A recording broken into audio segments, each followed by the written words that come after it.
Hey guys, Drifter here. Today I wanted to talk about the fact that Call of Duty isn't just losing players, but rather its entire brand identity. Call of Duty used to be a game grounded in military realism, but now it's Ninja Turtles and Nicki Minaj running all over the map. The gameplay in the older Call of Duty games may have been arcadey and unrealistic. I mean, nobody other than Wolverine regenerates health after being shot, but the aesthetics and theme of the games were extremely on point. And those aesthetics did some very heavy lifting in the COD 4 and Modern Warfare 2 and 3 era by bringing a groundedness to the franchise. These aesthetic choices helped make early Call of Duty games successful by differentiating them from a pack of competitors that leaned more towards sci-fi, like Halo, for example. Other than Counter-Strike, it was one of the very few games of the era that even attempted to have a sense of realism or military feel to it. And in the early 2000s, they also managed to touch on an emotional sentiment by giving people the opportunity to experience small snippets of the war in Afghanistan and in Iraq. These choices ultimately brought a sense of gravity to early Call of Duty games that most of its competitors did not have.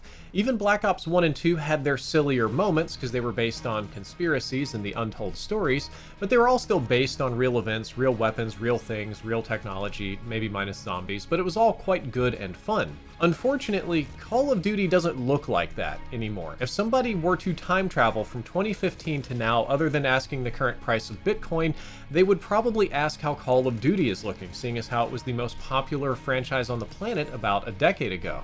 And I think if they went to look around, they would be genuinely unable to recognize Call of Duty and would probably assume that it's an entirely different game.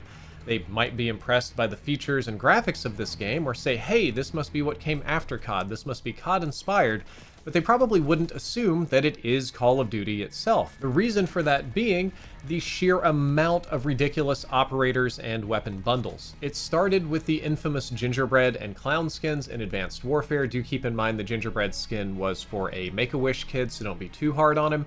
But it has grown to the point where Call of Duty feels a little bit more like playing in my 1990s toy box. We've got Ninja Turtles, we've got Terminators, we've got Snoop Dogg, Judge Dredd, the Terrifier, Michael Myers, Nicki Minaj, unicorns, disc launching people, dragons, skeletons, and Skeletor, tree people, demons, ghosts, various animals, character emoji masks, Squid Games, Fallout, and even some short-lived creator skins like the Nick Mark skin, which is an entirely different story you can get into on this channel if you want to. And these were just the examples that I can think of off the top of my head. When I go back into the game to edit this video and dig out all the weird skins, I'm very confident that I'm going to find a lot of strange things that I didn't even remember. So when everybody has a crazy skin, the game starts looking a little bit weird, and it most certainly starts feeling less military in nature. This is just for the operators, but the weapon bundles are just as crazy. I think that the weapon bundles break up the game less because they're smaller and other people can't see your crazy looking weapon the way that you, the individual player, can, so it doesn't really break up the game. The tracers are a little odd though, but it does add to the overall problem of too much wacky stuff in Call of Duty. And before we move on, I want to make it very clear that normally I personally enjoy really crazy skins. I've got a wild personality. I tend to enjoy wild media and gaming experiences. You should just take a look at the media reviews here on this channel. We got horror movies, we got furry stuff, we got anime, Dragula, feminist film theory, trauma, we got stuff going on all over the place. So I'm totally on board with crazy. But even though that might be my personal preference for the crazy stuff, I know it's not for a lot of people, and it can become too much. If it doesn't fit the thing I'm doing, it just ends up feeling a little bit arbitrary. And I think that in trying to copy Fortnite, Call of Duty lost its brand identity. A couple of years, I'd say a couple, pandemic really ruining my thought process here. Several years back, every game studio on the planet, including Activision, wanted to chase that Fortnite money by copying Epic Games' business model. Epic Games completely turned the entire gaming industry on its head with the popularity and business model behind Fortnite. It more or less invented the modern battle pass, or at least popularized it, content release schedules, crossovers, and especially character skins. They did a tremendous amount of work building that game from the ground up to be easy to add skins to because they thought it would sell to mostly kids, and they were absolutely right. Epic made literally billions of dollars off of this business model, and it makes complete sense to me why other game publishers would want to copy it. Players loved the battle passes, they loved the frequent content, they loved all of the celebrity crossovers moving into Fortnite, and they bought a ton of skins too, which is where all the money came from. The key difference is that Fortnite was always a cartoon game. It's cel-shaded. It's designed to be cartoony. It was also cartoony so that it would be lightweight and run on mobile and low-end PCs and stuff like that.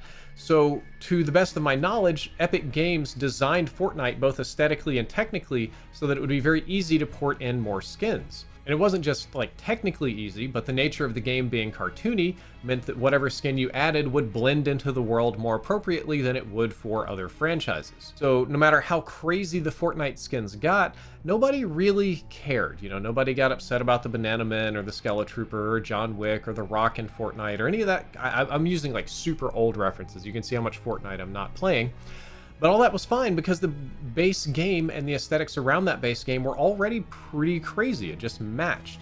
And I think that's really the heart of this video, or the lesson, the take home here, is that the purchasable content must be made to fit the theme of the game.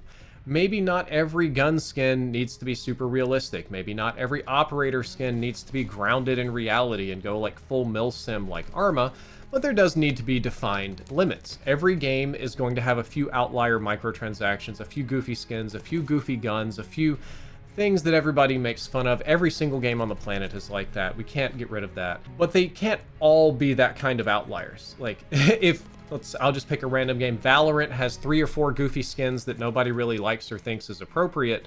That's okay, because there's like 2,000 others. But if Call of Duty has 1,500 skins that people don't like because they break up the aesthetics and 500 normal ones, the ratio is very wrong here. You know, when I look at the enemy team on Call of Duty, it would be perfectly fine if I saw a weird skin every other game or so. That's normal. Games have that. But when I look at the enemy team and every single round I basically see some flavor of the Suicide Squad or Creature Commandos, that's a problem. And to be honest, I'm kind of surprised that Peacemaker didn't make it into Warzone. I guess Warner Brothers bid more for that property. Or no, Warner Brothers owns DC, so it makes sense that their games would use it. But anyway, it gets shocking that it didn't cross over. But we did get Homelander. You know, it's a shame too, because in real life and gaming, I want to emphasize again, I'm a guy who prefers more extreme expressions of art. I watch crazy horror movies, I read a wide variety of independent comics with varied art styles. Shout out to the comic book artists that are doing watercolor art style like Underwinter. And if you see my house, it's filled with crazy art ranging from anime to gothic, cyberpunk, even a cute little nature collection. My clothing isn't even, I'm D&D over here on clothing. I'm kind of shocked I'm not wearing my Rainbow Gay Frogs t-shirt today, but the point is that as much as I enjoy that in my personal life, as cool and as fun as that is for me, it all needs to make sense if it's going to be included in a brand and product that is designed for mass appeal. You cannot take Drifter's eclectic taste that 5% of the population agree with and smash them into a military-themed game and assume that everything is going to be fine. And at the end of this, I want to clarify, I don't want Call of Duty to become boring. I don't want Call of Duty to go full milsim. I don't want it to be all grays and camos and 50 shades of brown like the old games. But it does need to be a little bit more sane. There needs to be some guardrails here, some guidelines, some rules, some development principles. I don't even know what you want to call it, but we probably don't need another Ninja Turtle situation. That's not going to be good for the community of this game. And that's more or less wrapping this video up. It's a little bit of a downbeat note, because I suppose this is yet another Call of Duty negativity video. Those seem to be the only thing that people are particularly interested in these days. I'm going to try to do some more positive stuff in the very near future. It's just very easy to be negative right now. And I do feel that it's important to address these problems with positive and constructive criticism, to be straightforward about it instead of being hyperbolic and hateful. That sort of positive criticism will land a lot better than just being mad about things. So at some point in the future, after me and many other people have made similar videos, maybe we'll get some of those positive changes. Maybe things will change for the better. Guys, that's all for this video. I hope that you enjoyed it. I hope you learned something useful. If you did, don't forget to like, favorite, and subscribe. Drifter out.